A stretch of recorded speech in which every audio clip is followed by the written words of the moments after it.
우리가 읽었던 부분은 14절부터 읽었습니다. 포기하지 않는 사랑이라는 제목으로 같이 말씀 나누려고 합니다. 그럼 사랑의 반대말이 뭐냐라고 물어보면 요즘은 미움이요라고 대답하는 분들이 없습니다. 너무 유명해가지고요. 사랑의 반대말은 무관심입니다라고 많은 분들이 알고 있죠. 그럼 부부가 함께 살다 보면은 갈등이 발생하는 경우들이 있습니다. 아직 미혼이신 분들이 좀 계시는데요. 이 미혼이신 분들이 결혼을 하면 진짜 행복할 거야라고 생각하고 계시다면 아직 결혼을 잘 몰라서 그런 것 같습니다. 아무튼 결혼을 해도요, 이 부부가 갈등이 있고요, 여러 가지 종류의 갈등 때문에 싸우는 경우들이 있습니다. 이렇게 갈등이 발생하면 중요한 건 뭐냐면 이 갈등을 해결하기 위해서 서로 조율하는 거죠. 그리고 이 조율의 과정 중에 이 싸움이라고 하는 것도 있습니다. 그래서 부부가 싸우고 있다면요, 아직은 상대방에 대한 기대가 남아있다라고 하는 걸 의미하는 거예요. 그래서 상대방을 고칠 수 있다라고 생각을 하는 거고요, 내가 바뀔 수도 있다라고 하는 걸 생각하기 때문에 우리는 부부 안에서 이 싸움이라고 하는 방식으로 갈등을 이어가기도 합니다. 자, 그런데요, 이렇게 우리가 부부 안에서 싸움이 있을 때는 그나마 아직 괜찮은 때입니다. 정말 심각한 문제가 발생하는 때는 그 다음 단계인데요, 싸우다가 더 이상 상대방이 바뀔 가능성이 없고 나도 바뀔 마음이 없다라고 하는 것을 이렇게 정한 다음에 서로가 서로에게 무관심으로 대하기 시작할 때, 그때는 진짜 두 사람의 골이 얼마나 깊어질지 알 수 없는 단계로 넘어가는 겁니다. 그럼 부부 사이가 정말 멀어지면은요, 그때부터는 싸우지 않습니다. 상대방에게 그 어떤 것도 기대하지 않고요, 상대를 위해 나를 바꿀 마음도 없으니까요. 여러분, 결혼하기 이전에 남아있던 그 상태로 돌아가는 것도 쉽지가 않고요, 실제로 한 지붕 아래 같이 있기는 하지만 남보다 더 못한 관계가 되어버릴 수도 있는 것, 이게 우리들이 알고 있는 결혼 속에서 이 갈등이 더 이상 사라져버리고 이렇게 서로에게 무관심하게 되는 단계가 만들어내는 결과입니다. 목사다 보니까요, 이 자녀의 문제나 배우자의 문제로 상담하게 되는 경우들이 있습니다. 여러분, 그런 상담을 하게 되는 경우는요, 대부분 아직은 가능성이 있는 단계라는 거죠. 내가 어떻게 하면 되겠는지, 우리가 어떻게 하면 되겠는지를 질문하는 단계고요, 그 관계 속에서 어떻게든 답을 찾으려고 애쓰고 있는 시간이기 때문입니다. 정말 심각한 건 더 이상 상담도 필요가 없습니다. 고민도 더 이상 하지 않습니다. 그냥 함께 있되 함께 있는 것이 아무 의미 없는 무관심으로 넘어가는 거죠. 그러면 사랑이 완전히 식어버렸다라고 할 때 우리는 미움으로 넘어가는 것이 아니라 무관심으로 넘어간다. 이제는 남남이 되어버리고 마음으로 심정적으로는 끝이다라고 생각하는 것입니다.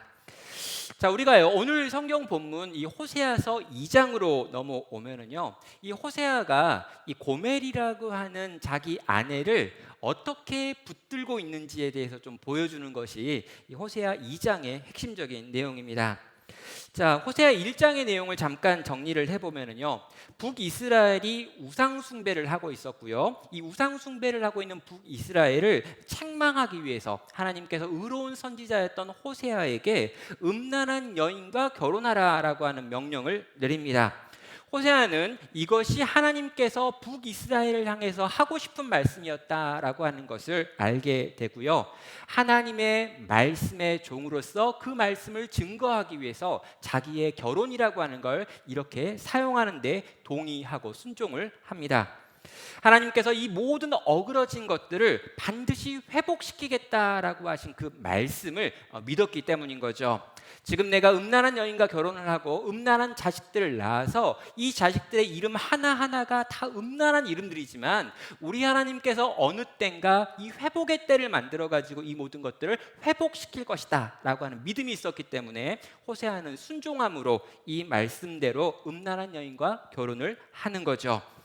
자, 여러분, 이렇게 결혼을 했고요, 음란한 자식을 셋이나 낳았습니다. 그런 다음에 오늘 호세아서 2장의 사건이 일어나는 거죠. 그럼 2장 2절을 보면은요, 너희 어머니와 논쟁하고 논쟁하라. 그는 내 아내가 아니요 나는 그의 남편이 아니라 라고 말하고 있습니다. 자, 여러분, 이 호세아서 2장 2절부터 4절에 있는 이 내용을 보면은요, 호세아가 고멜을 데리고 지금 법정에 나와가지고 법정에서 진술을 하고 있다라고 하는 걸 알게 됩니다.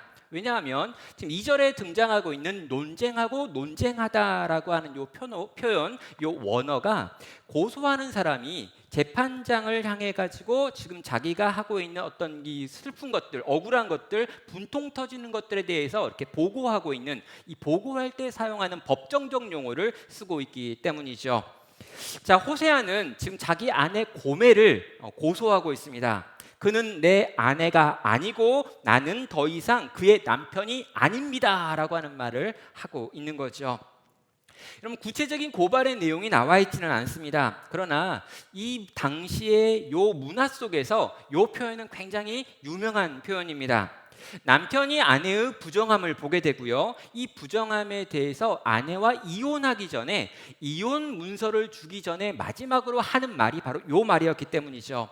그는 내 아내가 아니고 나는 더 이상 그의 남편이 아닙니다라고 하는 선언을 한 다음에 이혼 증서를 주는 것으로 이혼이 완성이 되는 겁니다. 다시 말하면요, 오늘 이 재판은 이혼 소송 재판이다라고 생각을 하시면서 이 본문 보셔도 된다는 거죠.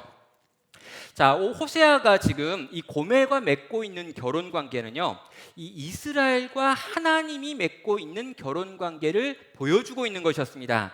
음란한 고멜이라고 하는 아내를 얻어가지고 사는 이 거룩한 선지자라고 하는 것은요, 이 거룩하신 하나님과 음란한 북이스라엘이 결혼관계 안에서 살고 있다라고 하는 걸 보여준 예표였죠. 남편 호세아가 거룩한 여호와 하나님이었고요, 아내 고멜은 우상 숭배하는 북이스라엘이었습니다. 그런데요, 오늘 본문에서 호세아가 고멜을 바라보면서 또 재판장을 향해서 이제 이혼하겠습니다라고 하는 요 말은요, 확대하면 여호와 하나님께서 북이스라엘을 바라보면서 내가 더 이상 너희를 내 백성이라고 생각하지 않고 나는 더 이상 너희의 하나님이 되지 않겠다라고 하는 선언으로 이어서 볼 수 있는 것입니다. 자, 성도 여러분, 우리는요 지금 무슨 일이 일어났는가라고 한번 생각을 해봐야 됩니다. 호세아가 고멜을 포기하겠다고 지금 재판을 연 것이지요. 하나님께서 당신의 백성을 포기하려고 지금 재판장에 오신 것입니다. 성도 여러분, 그래서 우리는 이 호세아서를요 자세히 읽어봐야 되는 거죠. 여러분, 우리가 알고 있고 또 상식적으로 생각하기에 호세아가 끝까지 고멜을 사랑했다라고 생각을 합니다. 또 우리는요 상식적으로 여호와 하나님께서 북이스라엘을 끝까지 사랑하셨다라고 생각을 해요. 그런데 오늘 호세아서 2장 딱 시작을 하면서 2장 2절에서 지금 이혼하겠습니다 라고 하는 말이 나오고 있는 겁니다. 자, 이 이혼 선언을 딱 한 다음에 그 뒤에 나와 있는 문장들까지 차근차근 읽지 않으면 이 호세아서를 우리는 전혀 거꾸로 이해할 수밖에 없는 거죠. 그래서 2장 2절 하반부를 보면요, 그가 그의 얼굴에서 음란을 제하게 하고 그 유방 사이에서 음행을 제하게 하라라고 하는 말이 나오고 있습니다. 지금 호세아서에서 호세아는요 고멜을 바라보면서 두 가지 것들을 제거해 달라라고 하는 요청을 하고 있습니다.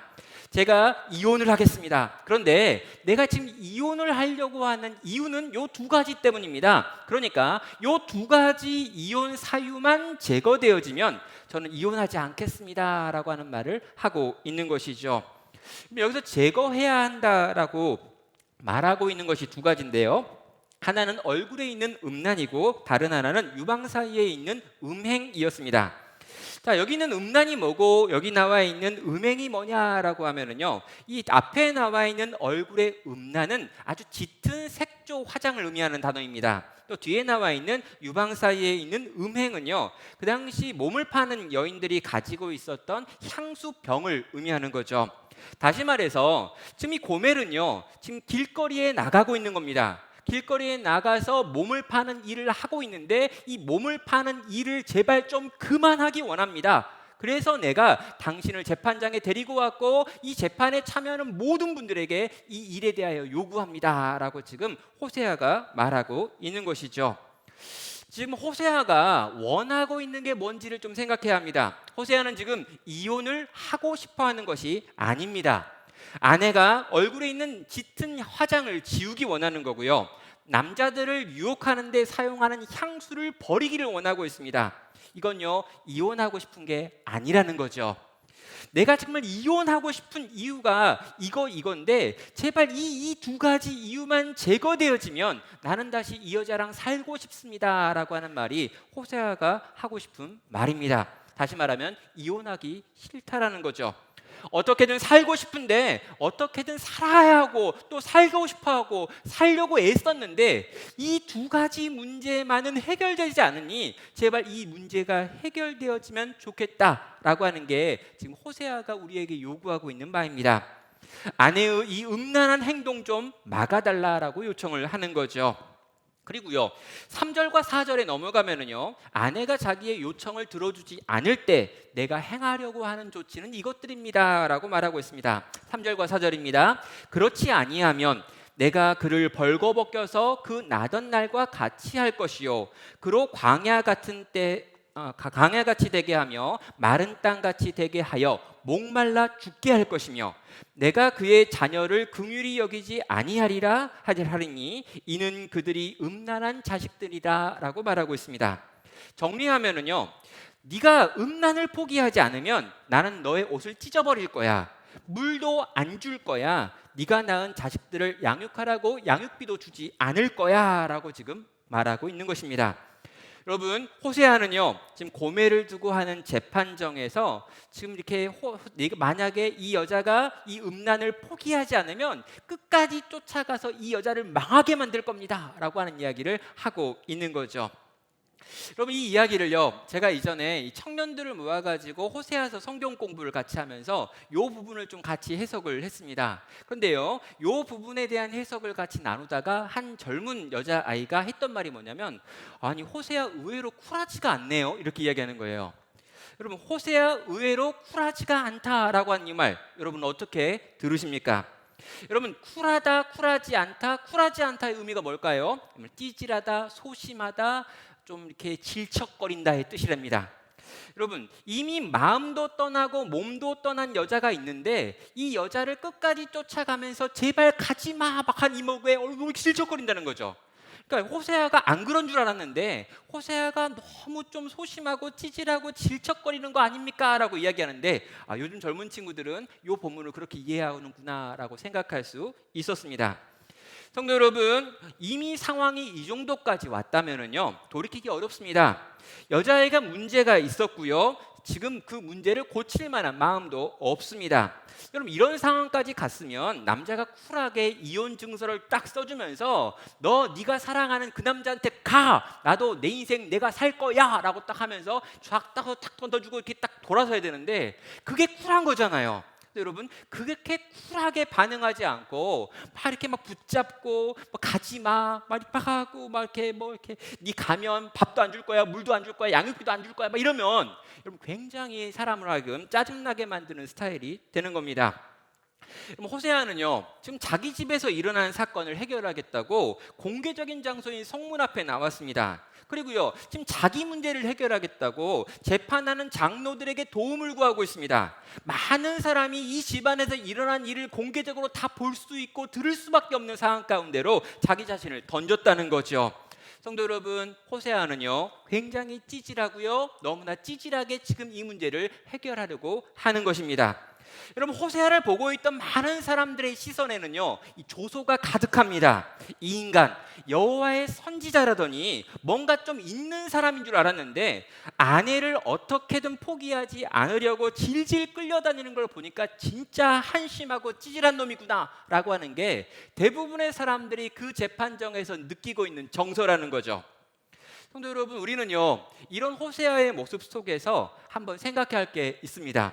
호세아는 왜 이렇게 찌질해졌는가라고 하는 질문이죠. 왜 이렇게 질척거리는 건가? 왜 이렇게 호세아는 쿨하지 못한 걸까? 왜 멋있게 옛날 말로 남자답게 이 문제를 해결하지 못하는 건가라고 물어볼 수 있는 것입니다. 여러분, 호세아가요 이렇게 찌질한 이유는 딱 한 가지입니다. 고멜을 정말 사랑하기 때문인 거죠. 여러분, 고멜을요 놔줄 수가 없습니다. 고멜을요 절대로 포기할 수가 없습니다. 왜요? 고멜을 저대로 내버려 두면 반드시 망할 것이기 때문입니다. 여러분, 고멜을 자기가 지금 원하는 대로 사랑하는 사람들을 찾아가지고 돌아다니게 내버려 두었을 때 고멜의 결과가 어떠할지 너무나 정확하게 잘 알고 있다는 거예요. 그대로 가면 망합니다. 그대로 가면 완전히 망가지고 부서지고 깨져버립니다. 그의 인생 전체가 무너집니다. 이 모든 걸 알고 있었던 호세아는 고멜을 포기하지 못하는 거죠. 왜 그렇습니까? 사랑하기 때문입니다.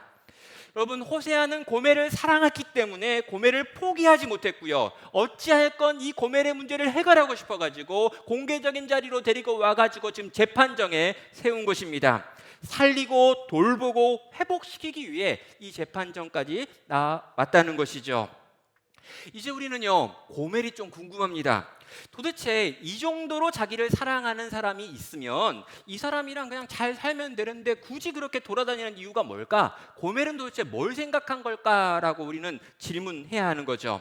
그럼 고멜은요, 진한 화장을 하고 향수를 뿌리고 남자들을 찾아다닙니다. 그리고 그렇게 찾아다녔던 이유를 5절에서 이렇게 이야기하죠. 자, 이는 그가 이르기를 나는 나를 사랑하는 자들을 따르리니 그들이 내 떡과 내 물과 내 양털과 내 삶과 내 기름과 내 술들을 내게 준다 하였습니다 라고 말합니다. 자, 여러분, 이게 5절 하반부인데요, 이 5절 하반부도 되게 찌질합니다. 뭐냐면 지금 부부싸움을 하면서 지금 이 고멜이 호세아한테 했던 말을 호세아가 다 적어놓고 있었던 거예요. 그래가지고 지금 재판정에서 이 재판관이 무슨 일이 있었느냐라고 했더니 그때 싸웠을 때 고멜이 나한테 이런 이야기를 했어요 라고 말하면서 이는 고멜이 이르기를 이라고 시작해가지고 고멜이 했던 말을 지금 직접 인용하고 있는 겁니다.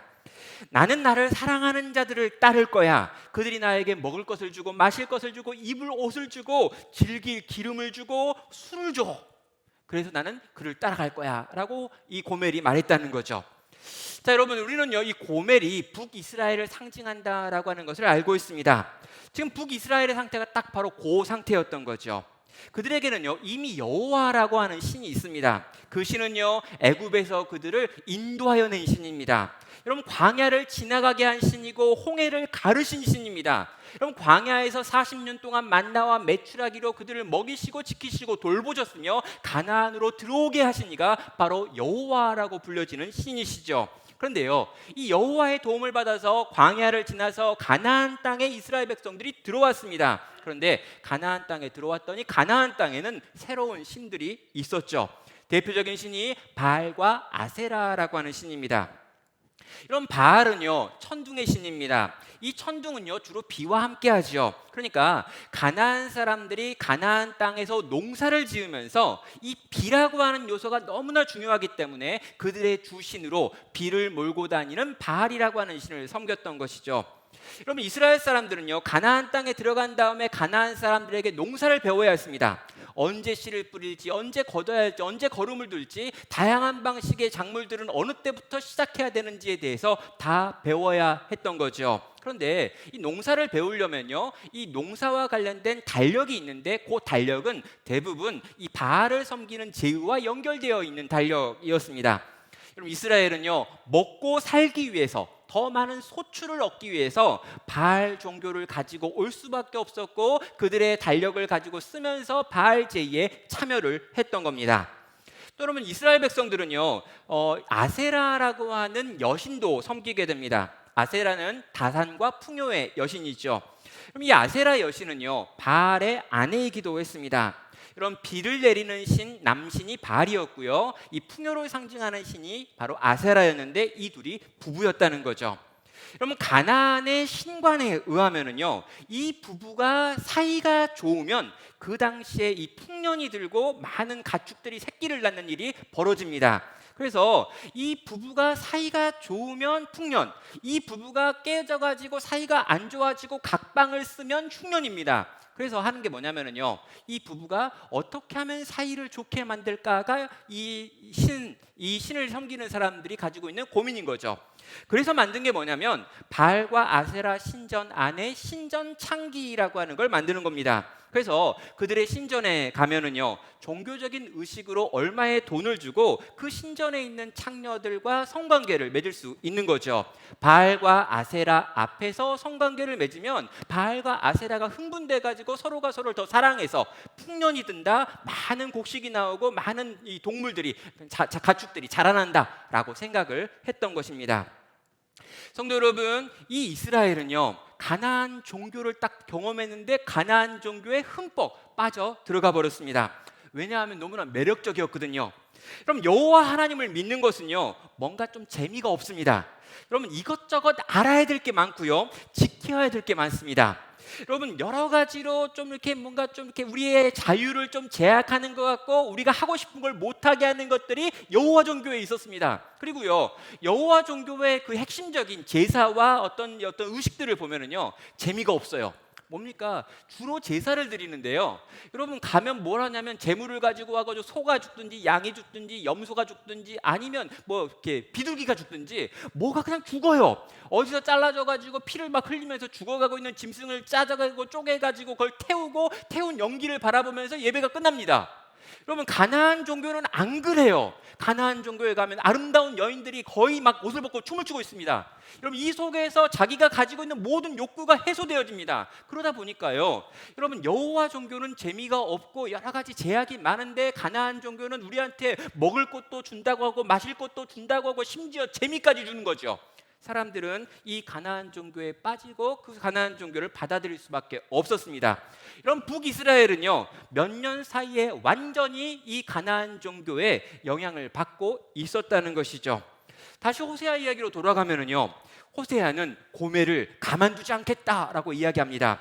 고멜이 만약에 그 음란한 길을 쫓아가가지고 그 사랑하는 사람들을 쫓아간다면 나는 너를 이렇게 만들 거야 라고 하는 말이 6절부터 나옵니다.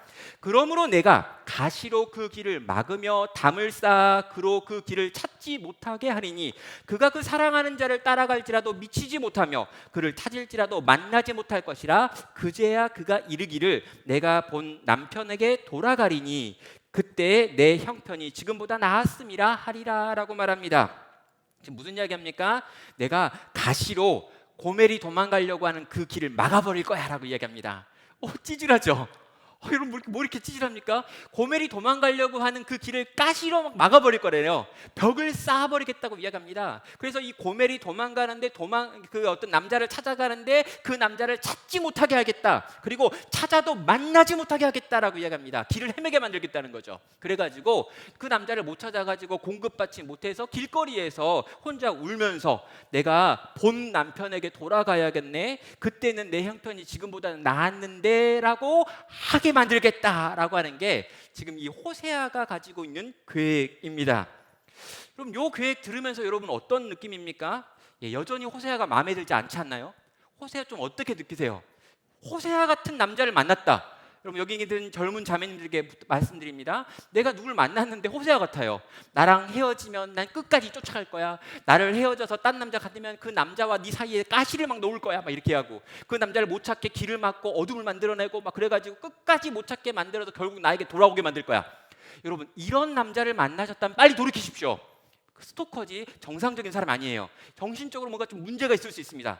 여러분, 그런데요, 지금 호세아가 보이는 반응이 딱 바로 그 반응이라는 거예요. 찢어 죽일 거야, 말려 죽일 거야, 어떻게든 넌 라이프에 있어야 돼, 절대로 가면 안 돼, 이런 거예요.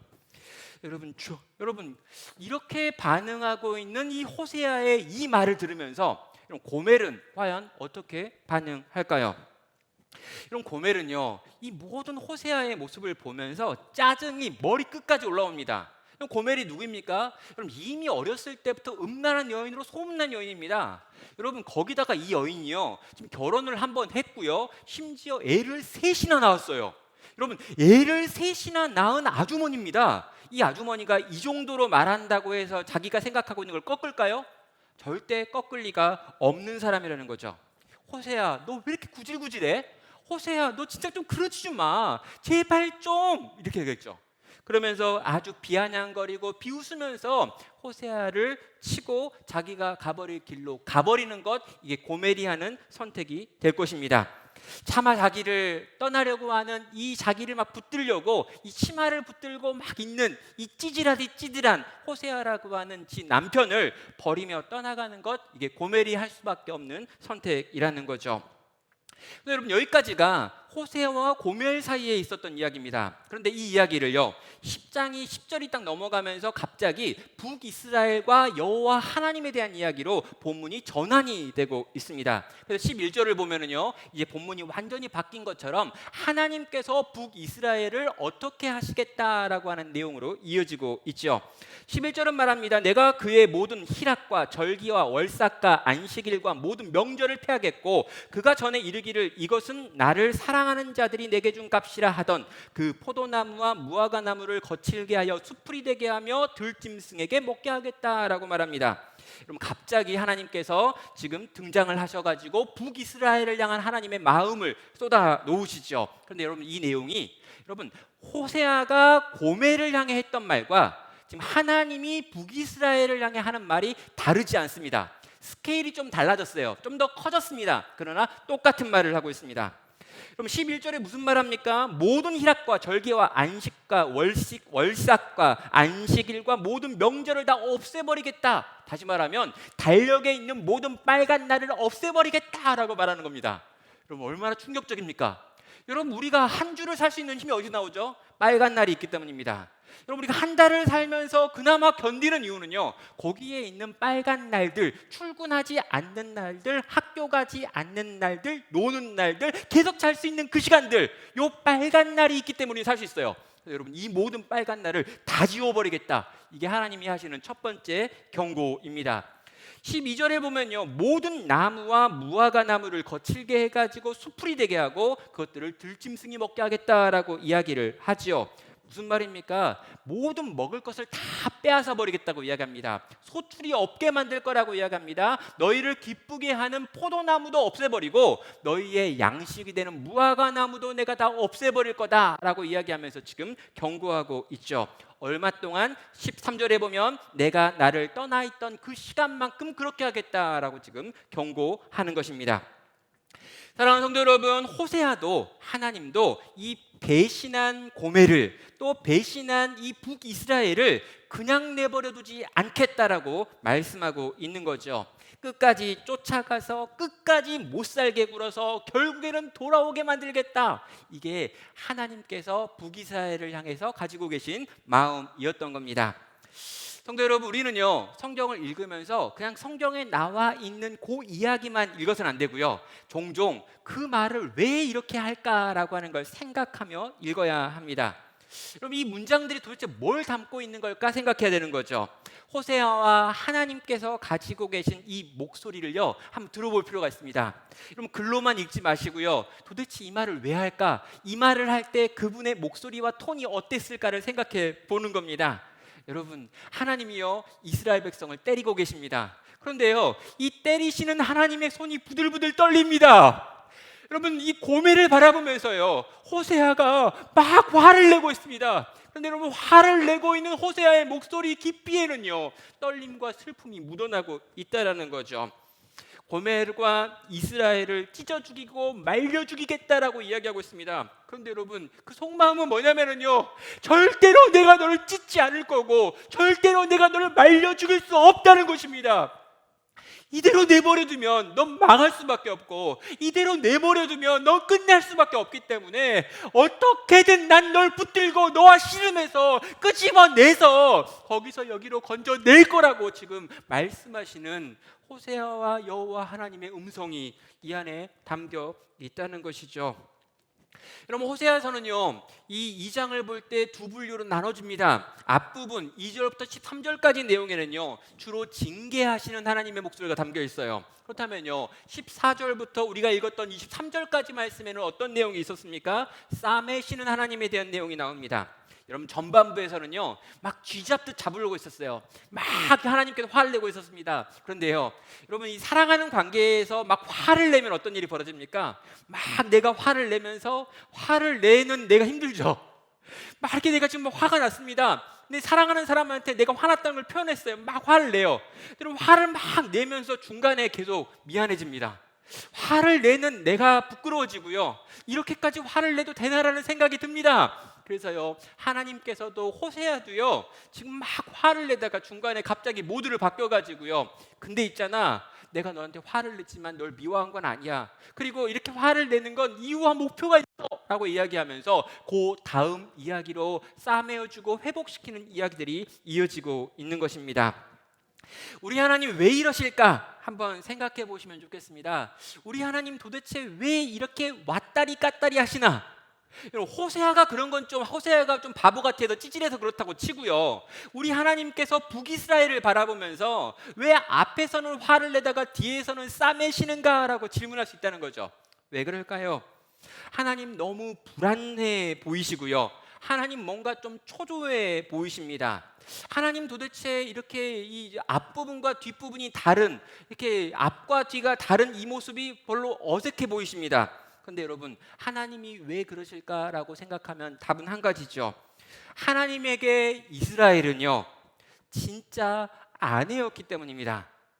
하나님은 북이스라엘과 그냥 언약을 맺으시고 결혼했다 치자라고 한 게 아니라, 정말 북이스라엘과 하나님은 결혼을 하셔서 북이스라엘의 남편이 여호와 하나님이셨기 때문에, 여러분, 진짜 아내인 북이스라엘의 이 부정에 대해서 참을 수가 없고 기다릴 수가 없고 일관되게 행동하실 수가 없었다는 것이죠. 여러분, 원래 하나님은요, 이런 분이 아니셨습니다. 원래 하나님은요, 어떠한 종류의 모순도 없는 분이십니다. 원래 하나님은요, 당황하는 법이 없으십니다. 원래 하나님은요, 자기가 세운 계획을 중간에 포기하거나 번복하거나 돌이키는 법이 없는 분이십니다. 여러분, 하나님은요, 전지전능하신 분이십니다. 맞아요. 근데 성경에 보면 유독 하나님께서 그 뜻을 바꾸셨다, 생각을 고치셨다, 하나님이 후회하셨다라고 하는 표현들이 등장을 합니다. 아니, 전지전능하신 하나님께서 왜 후회를 하고 왜 뜻을 바꾸고 마음을 고치시는 걸까요? 도대체 이해할 수 없는데요, 그런 일들이 종종 일어났다라고 성경은 기록해요. 어떨 때 일어났습니까? 여러분, 인간들이 죄 지었을 때 일어납니다. 여러분, 인간들이 죄를 지으면은요, 그 죄의 결과로 인간들은 반드시 심판당해야 합니다. 그런데요, 그때마다 하나님께서 그 사이에 끼셔가지고 고민한다, 근심한다, 뜻을 돌이킨다, 마음을 바꿨다, 생각을 고쳤다라고 하는 내용이 나온다는 거죠. 여러분, 하나님께서 이 인간과 관련해서, 하나님의 택하신 백성들과 관련해서 계속해서 생각들을 바꿔가고 계시더라는 겁니다. 사랑하는 성도 여러분, 저는요, 이 하나님이 좋아요. 논리정연한 하나님, 어떤 것 하나 빈틈없는 하나님, 마치 수학 문제를 푸는 것처럼 정답을 늘 가지고 계신 하나님, 이 세상 모든 걸 시계바늘처럼 정확하게 움직이고 계시는 하나님, 물론 좋아요. 근데 여러분, 제가 더 좋아하는 하나님 어떤 분이냐면, 당신이 사랑하는 인간들 때문에 당신의 그 거대한 계획과 심지어 당신의 성품의 모순이 일어나는 것처럼 보이는 어떠한 일들을 허용하시는 우리 하나님이 좋다는 것입니다. 이런 빈틈이 많습니다. 여러분, 이 하나님은요, 정말 이 너무너무 인간에게 오래 참으셔가지고요, 심지어 인간들에게 모욕당하시는 일들이 너무나 많습니다. 우리를 향한 사랑의 불꽃이 있는데 그 불꽃을 꺼뜨리지 않으시기 위해서 하나님께서 너무나 애쓰고 수고하시고, 여러분, 이런 표현을 하나님께 쓰면 안 되는데요, 우리 하나님이 너무나 찌질해지셨단 말입니다. 하나님이 우리에게 너무나 질척거리십니다. 어떻게든 우리를 건지고 살리고 고치려고, 죄와 사망에게 우리를 넘겨주지 않으시려고 우리 하나님께서 오늘도 이렇게 애쓰고 계시다는 거죠. 성도 여러분, 하나님께서 우리에게 그렇게 행하십니다. 그런데요, 이 하나님께서 이제 14절부터 23절을 통해 가지고 이제 우리에게 어떠한 복을 준비하셨는지, 그리고 어떠한 것들을 지금 준비하고 계시는지에 대해서 말씀하려고 하지요. 회복의 메시지가 담겨 있습니다. 첫째는요, 16절을 보면요, 호칭을 바꾸는 일을 하고 있죠. 그날에는 내가 나를 남편이라고 일컫고 다시는 내 바알이라고 일컫지 아니하리라 라고 말합니다. 그럼 그날은 어떤 날입니까? 회복의 날입니다.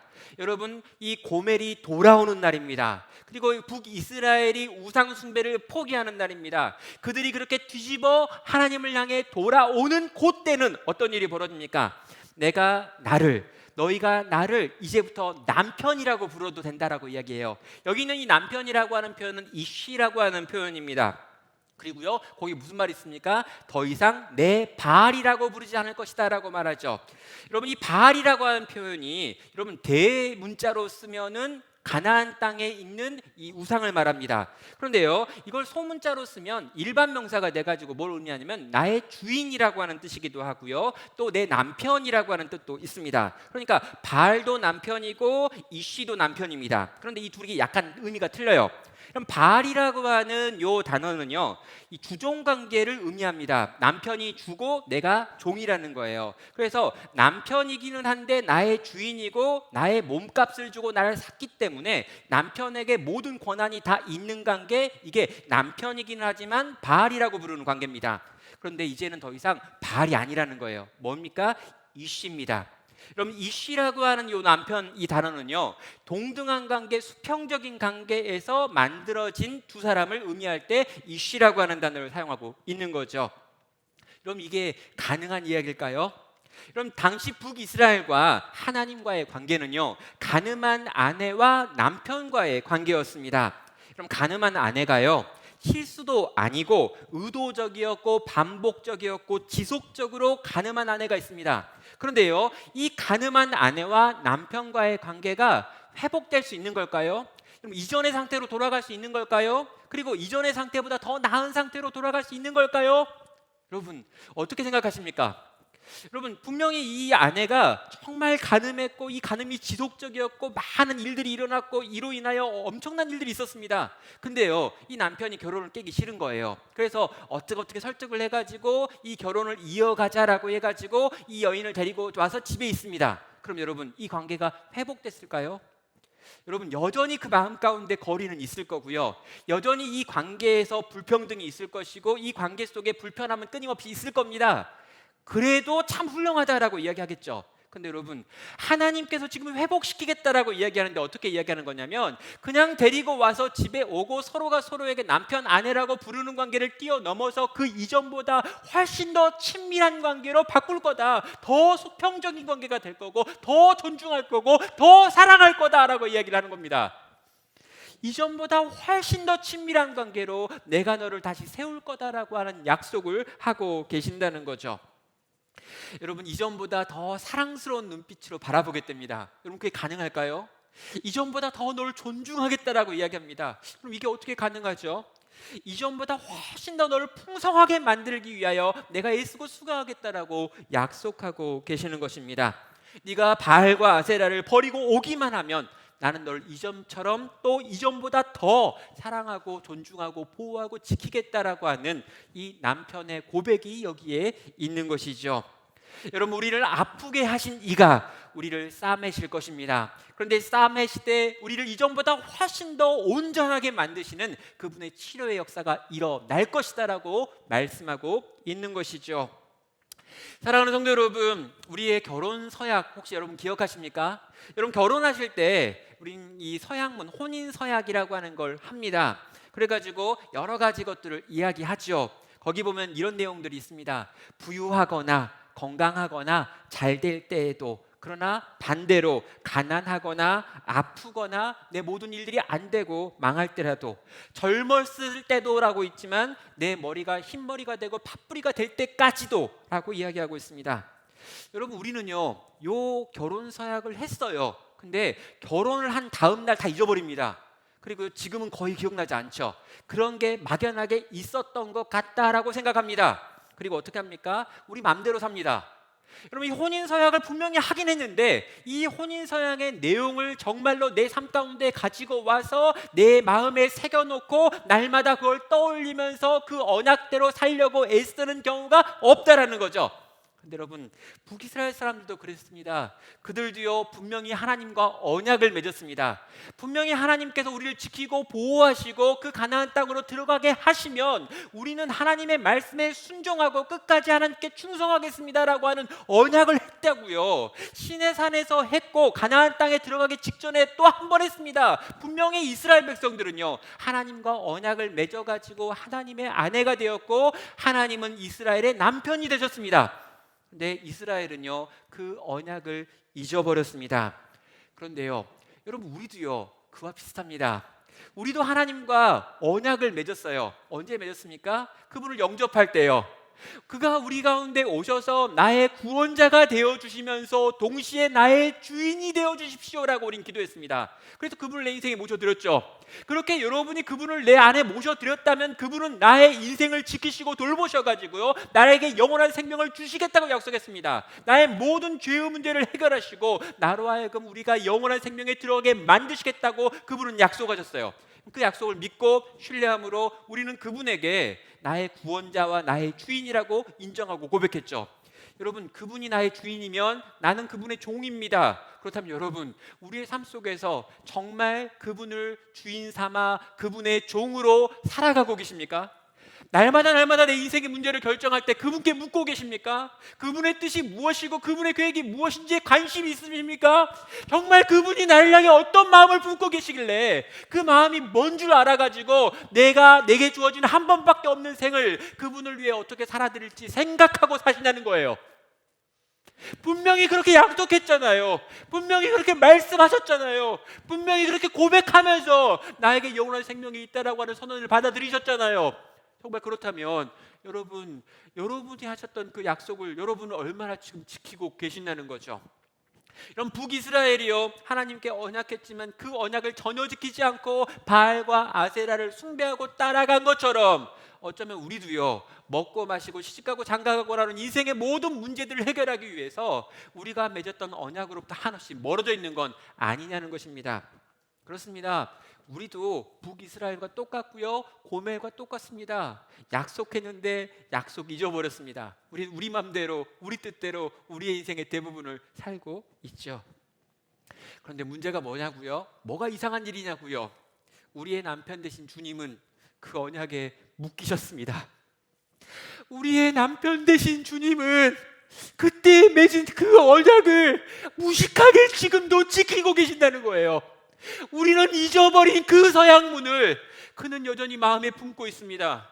우리는 까맣게 잊고 있는데 그분은 그 문장 하나하나 단어 하나하나를 그 마음에 새기고 그걸 지키면서 오늘 우리에게 그분이 베푸시기로 한 그 은혜를 지금도 하루하루 베풀고 계신다는 거죠. 그분은 서약에 묶이셨습니다. 그분은 우리가 가난하거나 그분은 우리가 병들거나 또 우리가 망했거나 우리가 심지어 간음할 때조차도 우리를 향한 당신의 사랑을 포기하지 않더라는 것입니다. 우리 주님은요 사랑의 눈이 멋인 거죠. 성도 여러분, 우리가 누굽니까? 제발 여러분, 우리가 누구였는지 기억하셔야 돼요. 우리는요 하나님 보시기에 당신의 사랑하는 독생자 아들을 벌거벗겨서 채찍으로 때리고 그 얼굴에 침 뱉으며 그 예수를 십자가에 달아 죽인 그분의 원수들입니다. 가장 잔인한 방법으로 그 아들을 죽였던 자들이 바로 우리들입니다. 성도 여러분, 우리가 누구입니까? 남편의 눈앞에서 간음했던 여인입니다. 벌거벗기고 음란하게 우상을 숭배하며 몸을 팔 고멜들이었습니다. 용서받을 이유도 없고요 용서받을 자격도 없는 사람들이었습니다. 그런데 여러분, 그런 우리 하나님께서 자기의 독생자를 죽인 우리를 당신의 자녀 삼아 주셨습니다.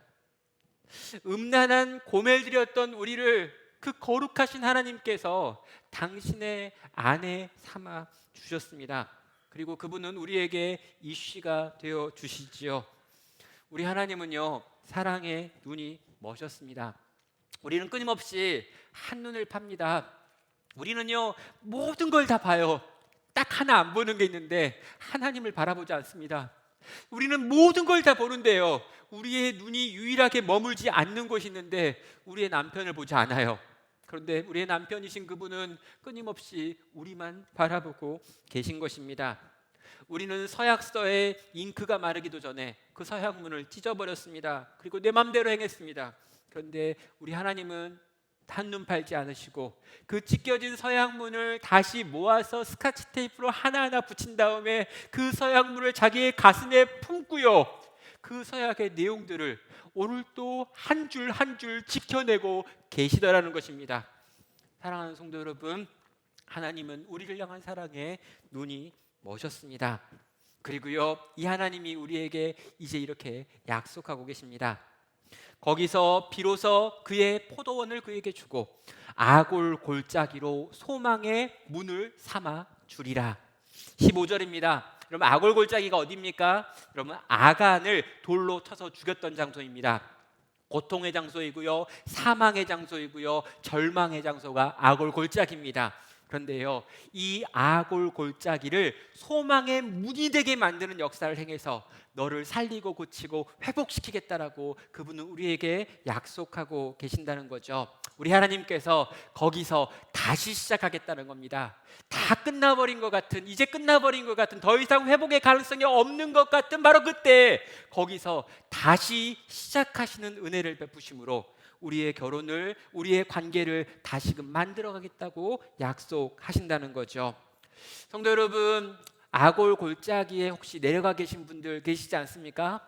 이 코로나 긴 시간들을 보내면서, 이 감염병의 시기를 보내면서 여러분, 많은 성도들이 이야기하는데요, 우리의 마음이 식어버렸다라고 이야기합니다. 예전처럼 회복될 수 있을까라고 생각합니다. 맞습니다. 저도 회복이 잘 안 돼요. 여러분, 다시 회복될 수 있을까? 다시 뜨거워질 수 있을까? 다시 하나님에 대하여 기대할 수 있을까? 다시금 교회를 꿈꿀 수 있을까? 다시금 하나님께서 이 땅을 새롭게 하시는 그 부흥의 역사를 만드실 수 있을까라고 의심이 밀려오고 고민이 밀려옵니다. 여러분, 정말 아골 골짜기 한복판에 놓여져 있는 것 같다라고 느끼고요, 그런 마음이 밀려올 때가 있고요, 과연 이 속에서 내가 뭘 할 수 있을까? 우리가 할 수 있는 게 뭘까라고 하는 고민이 생깁니다. 그런데 우리 주님 말씀하십니다. 그 아골 골짜기 한복판이 소망의 문이 되게 하겠다라고요. 사랑하는 성도 여러분, 그 아골 골짜기 한복판에서 하나님께서 이 아골 골짜기를 소망의 문으로 바꾸시는 것을 경험하시는 귀하고 복된 성도 되시기를 주님의 이름으로 축원합니다. 아골 골짜기야, 너는 오히려 소망의 문이 될지어다 라고 말하는 우리 하나님의 말씀을 받아들여서 우리의 아골 골짜기를 바꾸실 하나님의 능력을 소망함으로 다시금 일어나서 주 앞에 나오시는 성도 되시기를 주의 이름으로 축원합니다. 하나님께서는요, 고멜이 이 이야기를 믿지 않을까봐, 또 북이스라엘이 이 이야기를 믿지 않을까봐 이어서 19절에서 마지막으로 이렇게 이야기합니다. 내가 너에게 장가들어 영원히 살되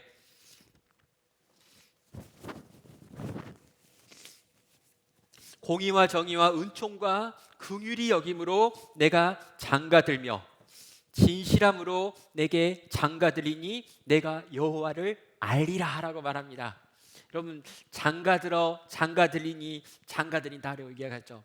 여러분, 결혼하겠다, 장가하겠다는 말을 3번 하고 있습니다. 여러분, 이 장가는 무슨 장가입니까? 여러분, 다시 너에게 청혼하겠다는 것입니다. 나는 널 절대 버리지 않는다. 난 너와 영원히 살 거다. 공의와 정의와 은총과 긍휼과 진실함이라고 하는 내가 가지고 있는 가장 중요한 가치 전부를 걸고 나는 너에게 다시 다가가서 너에게 결혼하고 싶다고 네 앞에 청혼한다라고 말씀하고 있는 거죠. 다시 청혼하는 겁니다. 다시 결혼해달라고 말하는 겁니다. 처음보다 더 나은 걸로 만들어가자고 이야기하고 계십니다. 우리의 신랑이신 우리 주님께서 이 더러운 죄인인 우리들을 바라보시면서 아름답다고 귀하다고 넌 아름다운 신부라고 이야기하시면서 다시 시작하자고 말씀하고 계십니다. 이런 망가질 대로 망가진 우리들을 바라보면서 우리 보고 귀하다라고 이야기하십니다. 여러분, 정말 이렇게 여러 가지로 죄에 오염되어 있는 우리들을 바라보면서 아름답다라고 이야기하십니다. 점점 더 늙어가고 있는 우리들의 외모를 보시면서 귀엽다라고 이야기하시는 거예요.